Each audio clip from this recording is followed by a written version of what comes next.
लीजिए सुनते हैं मुंशी प्रेमचंद्र की प्रसिद्ध उपन्यास गबन भाग 27।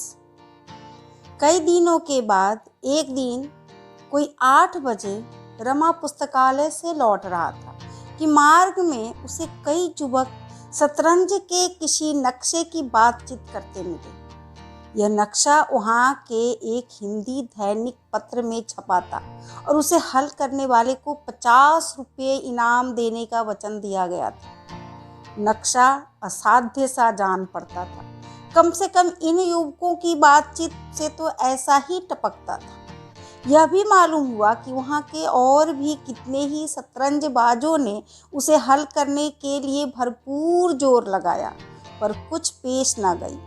अब रमा को याद आया कि पुस्तकालय में एक पत्र पर बहुत से आदमी झुके हुए थे और उस नक्शे की नकल कर रहे थे।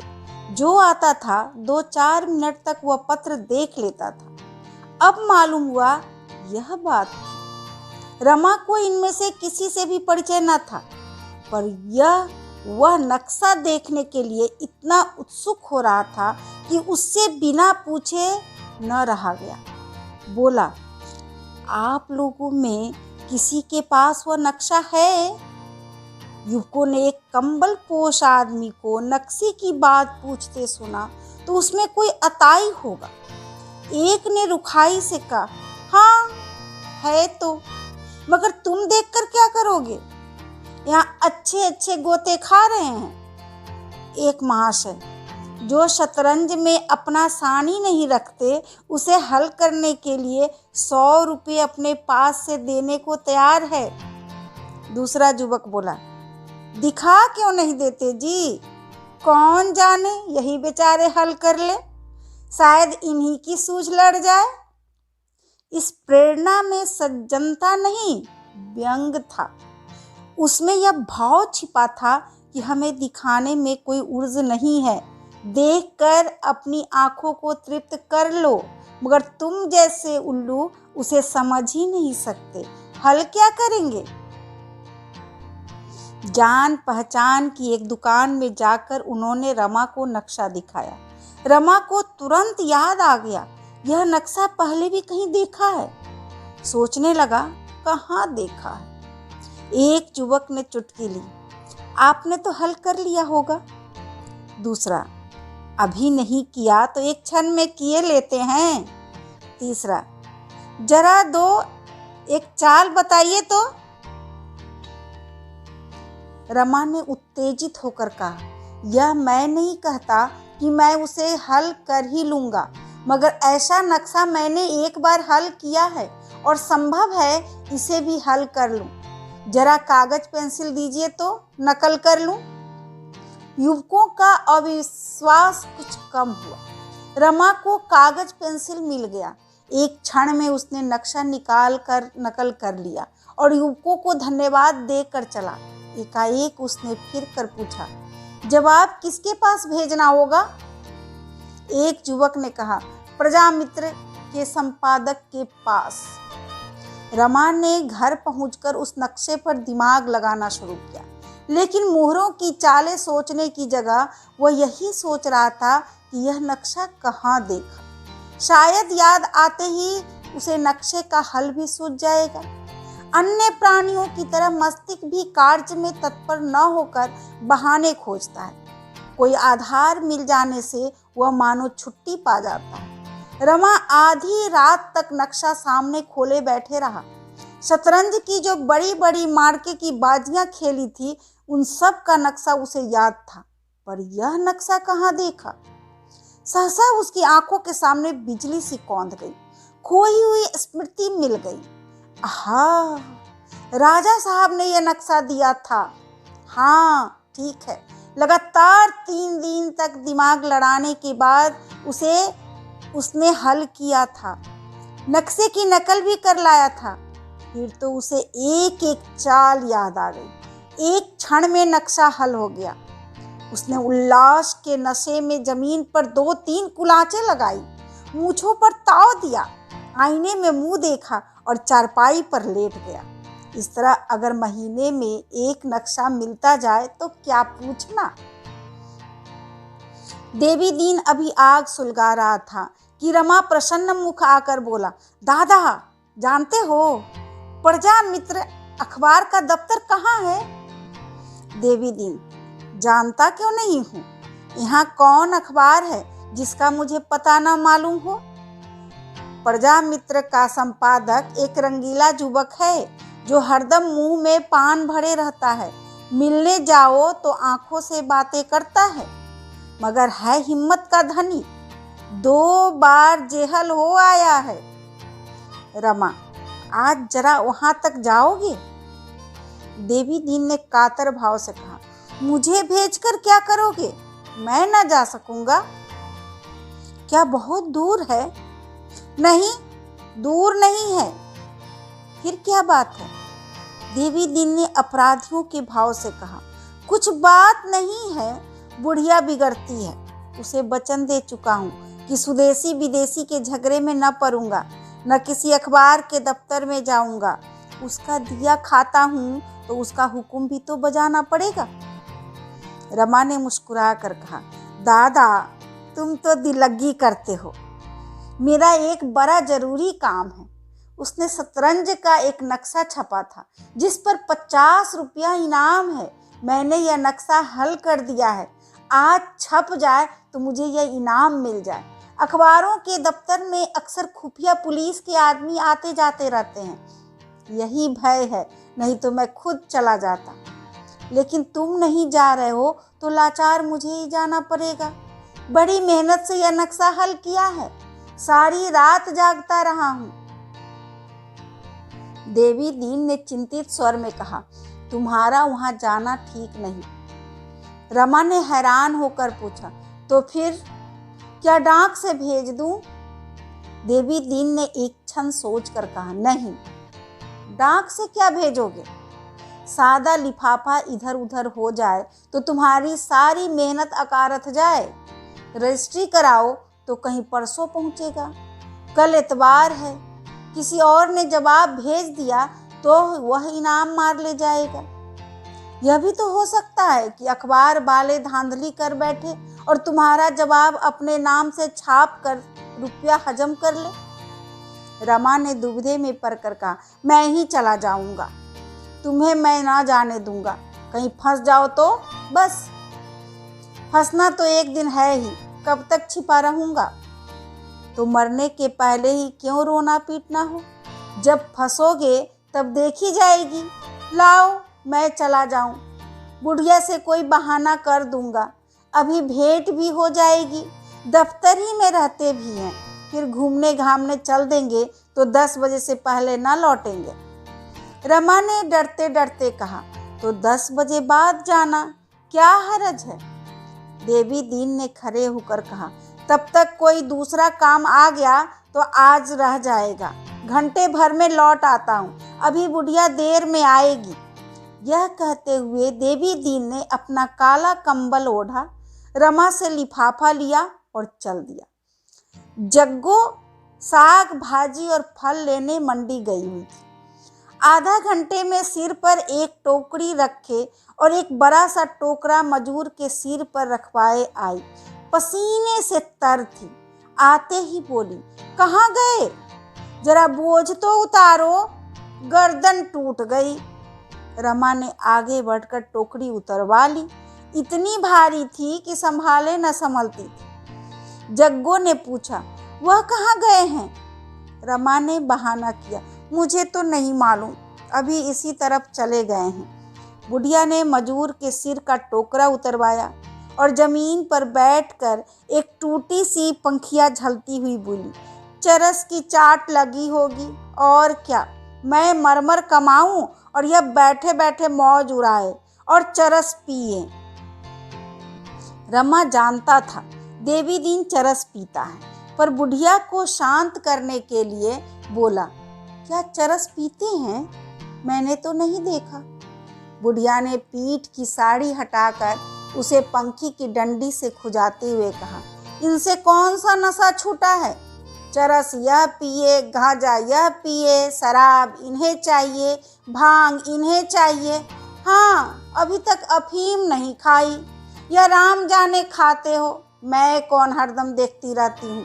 मैं तो सोचती हूँ कौन जाने आगे क्या हो। हाथ में 4 पैसे होंगे तो पराये भी अपने हो जाएंगे।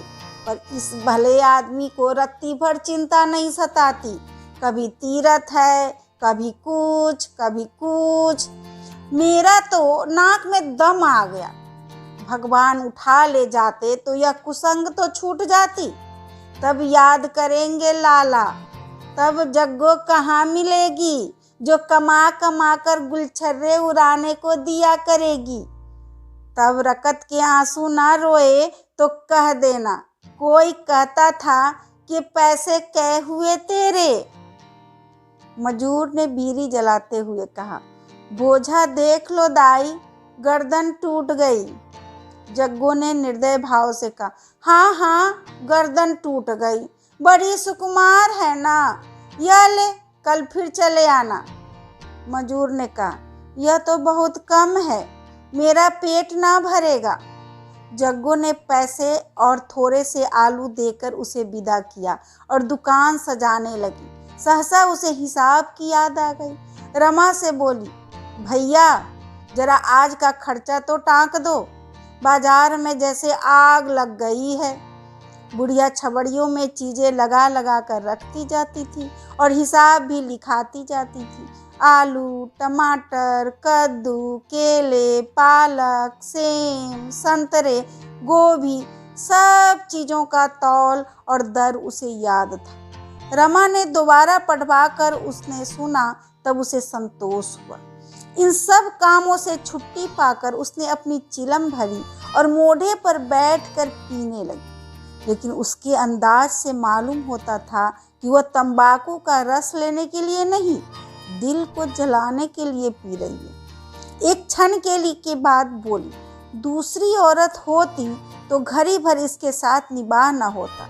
घड़ी भर पहर रात से चक्की में जुट जाती हूँ और 10 बजे रात तक दुकान पर बैठी सती होती रहती हूँ।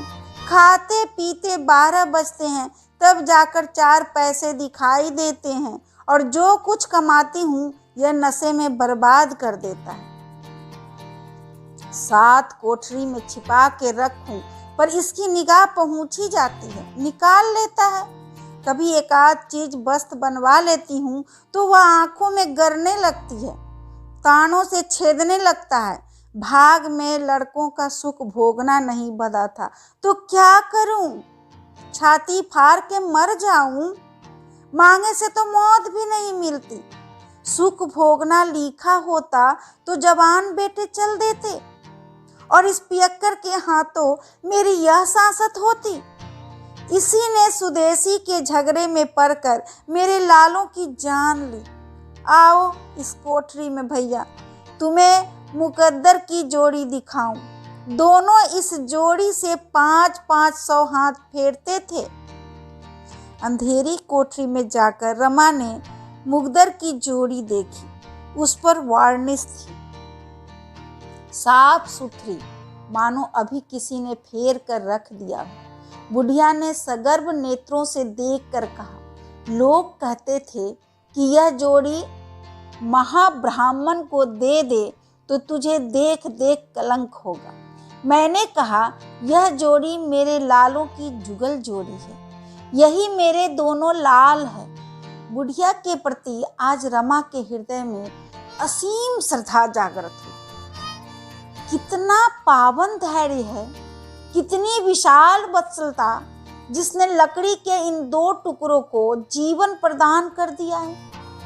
रमा ने जग्गो को माया और लोभ में डूबी हुई, पैसे पर जान देने वाली कोमल भावों से सर्वथा विहीन समझ रखा था। आज उसे विदित हुआ कि उसका हृदय कितना स्नेहमय, कितना कोमल, कितनी मनस्वी है। बुढ़िया ने उसके मुंह की ओर देखा तो ना जाने क्यों उसका मातृ हृदय उसे गले लगाने के लिए अधीर हो उठा। दोनों के हृदय प्रेम के सूत्र में बंध गए और एक और पुत्र स्नेह था, दूसरी ओर मातृ भक्ति। वह मालिन्य जो अब तक गुप्त भाव से दोनों को पृथक किए हुए था, आज एकाएक दूर हो गया। बुढ़िया ने कहा, मुंह हाथ धो लिया है ना बेटा? बड़े मीठे संतरे लाई हूं, एक लेकर चखो तो। रमा ने संतरा खाते हुए कहा, आज से मैं तुम्हें अम्मा कहूंगा। बुढ़िया ने शुष्क, ज्योतिहीन, ठंडे, कृपण नेत्रों से बोली। मोती के से 2 बिंदु निकल पड़े। इतने में देवी दीन दबे पांव आकर खड़ा हो गया। बुढ़िया ने तड़प कर पूछा, यह इतने सवेरे किधर सवारी गई थी सरकार की? देवी ने सरलता से मुस्कुरा कर कहा, कहीं नहीं, जरा एक काम से चला गया था। क्या काम था? जरा मैं भी तो सुनूं, या मेरे सुनने लायक नहीं है? पेट में दर्द था, जरा वैद्य जी के पास चूरन लेने गया था। झूठे हो तुम, उड़ो उससे जो तुम्हें जानता न हो। चरस की टो में गए थे तुम। नहीं, तेरे चरण छू कर कहता हूँ, तू झूठ मूठ मुझे बदनाम करती है। तो फिर कहाँ गए थे तुम? बता तो दिया, रात खाना 2 कौर ज्यादा खा गया था, सो पेट फूल गया और मीठा मीठा। झूठ, बिल्कुल झूठ। तुम चाहे झूठ बोलो, तुम्हारा मुंह साफ कह देता है, यह बहाना है। चरस गांजा इसी टोह में गए थे तुम। मैं एक न मानूंगी, तुम्हें इस बुढ़ापे में नशे की सूझती है। यहाँ मेरी मरण हुई जाती है। सवेरे के गए 9 बजे लौटे हैं। जानो यहाँ कोई इनकी लौंडी है। देवी दीन ने एक झाड़ू लेकर दुकान में झाड़ू लगाना शुरू किया, पर बुढ़िया ने उसके हाथ से झाड़ू छीन लिया और पूछा, तुम अब तक थे कहाँ? जब तक यह न बताओगे भीतर घुसने न दूंगी। देवी दीन ने सिटपिटा कर कहा, क्या करोगी पूछकर? एक अखबार के दफ्तर में तो गया था, जो चाहे कर ले। बुढ़िया ने माथा ठोक कर कहा, तुमने फिर वही लत पकड़ी? तुमने कान न पकड़ा था कि अब कभी अखबारों के नगीच न जाऊंगा? बोलो, यही मुंह था कि कोई और? तू बात तो समझती नहीं, बस बिगड़ने लगती है। खूब समझती हूँ। अखबार वाले दंगा मचाते हैं और गरीबों को जेहल ले जाते हैं। आज 20 साल से देख रही हूँ, वहाँ जो आता जाता है पकड़ लिया जाता है। तलाशी तो आए दिन हुआ करती है। क्या बुढ़ापे में जेहल की रोटियां तोड़ोगे? देवी दीन ने एक लिफाफा रमानाथ को देकर कहा, यह रुपए हैं भैया, गिन लो। देख, यह रुपए वसूल करने गया था।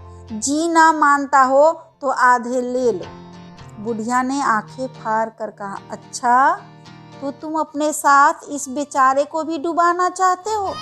तुम्हारे रुपए में आग लगा दूंगी।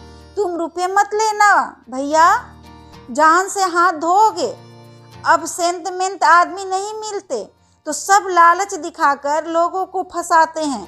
बाजार में पहरा दिलवाएंगे, अदालत में गवाही करावेंगे। फेंक दो उसके रुपए, जितने रुपए चाहो मुझसे ले जाओ। जब रमानाथ ने सारा वृत्तांत कहा तो बुढ़िया का चित्त शांत हुआ। तनी हुई भवें ढीली पड़ गई, कठोर मुद्रा नर्म हो गई। मेघ पट को हटाकर नीला आकाश हंस पड़ा। विनोद करके बोली, इसमें से मेरे लिए क्या लाओगे बेटा? रमा ने लिफाफा उसके सामने रखकर बोला, तुम्हारे तो सभी है अम्मा, मैं रुपए लेकर क्या करूंगा? घर क्यों नहीं भेज देते? इतने दिन आए हो गए, कुछ भेजा नहीं। मेरा घर यही है अम्मा, कोई दूसरा घर नहीं है। बुढ़िया का मातृत्व वंचित हृदय गदगद हो उठा। इस मातृभक्ति के लिए कितने दिनों से इसकी आत्मा तड़प रही थी। इस कृपण हृदय में जितना प्रेम संचित हो रहा था, वह सब ममता के स्तन में एकत्र होने वाले दूध की भांति बाहर निकलने के लिए आतुर हो गया। उसने नोटों को गिनकर कहा, 50 है बेटा, 50 मुझसे और ले लो। चाय का पतीला रखा हुआ है, चाय की दुकान खोल दो। यही एक तरफ 4-5 मोढ़े और मेज रख लेना। 2-2 घंटे सांझ सवेरे बैठ जाओगे तो गुजर भर को मिल जाएगा। हमारे जितने ग्राहक आवेंगे उनमें से कितने ही चाय भी पी लेंगे। देवी दिन बोला, तब चरस के पैसे मैं इस दुकान से लिया करूँगा। बुढ़िया ने बेहसित और पुलकित नेत्रों से देखकर कहा, कौड़ी कौड़ी का हिसाब लूंगी, इस फेर में न रहना। रमा अपने कमरे में गया। उसका मन बहुत प्रसन्न था। आज उसे कुछ वही आनंद मिल रहा था जो अपने घर भी कभी न मिला था। घर पर जो स्नेह मिलता था वह उसे मिलना ही चाहिए था। यहाँ जो स्नेह मिला वह मानो आकाश से टपका था। उसने स्नान किया, माथे पर तिलक लगाया और पूजा का स्वांग भरने बैठा कि बुढ़िया आकर बोली, बेटा तुम्हें रसोई बनाने में बड़ी तकलीफ होती है। मैंने एक ब्राह्मणी ठीक कर दी है, बेचारी बड़ी गरीब है, तुम्हारा भोजन बना दिया करेगी, उसके हाथ का तुम खा लोगे। धर्म कर्म से रहती है बेटा, ऐसी बात नहीं है। मुझसे रुपये पैसे उधार ले जाती है, इसी से राजी हो गई है। उन वृद्ध आंखों से प्रगाढ़ अखंड मातृत्व झलक रहा था।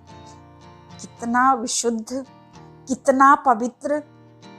ऊंच नीच और जाति मर्यादा का विचार आप ही आप मिट गया। बोला, जब तुम मेरी माता हो गई तो फिर काहे का छूत विचार? मैं तुम्हारे ही हाथ का खाऊंगा। बुढ़िया ने जीभ दांतों में दबा कर कहा, अरे नहीं बेटा, मैं तुम्हारा धर्म ना लूंगी। कहाँ तुम ब्राह्मण और कहाँ हम खटिक, ऐसा कहीं हुआ है? मैं तो तुम्हारी रसोई में खाऊंगा। जब माँ बाप खटिक है तो बेटा भी खटिक है।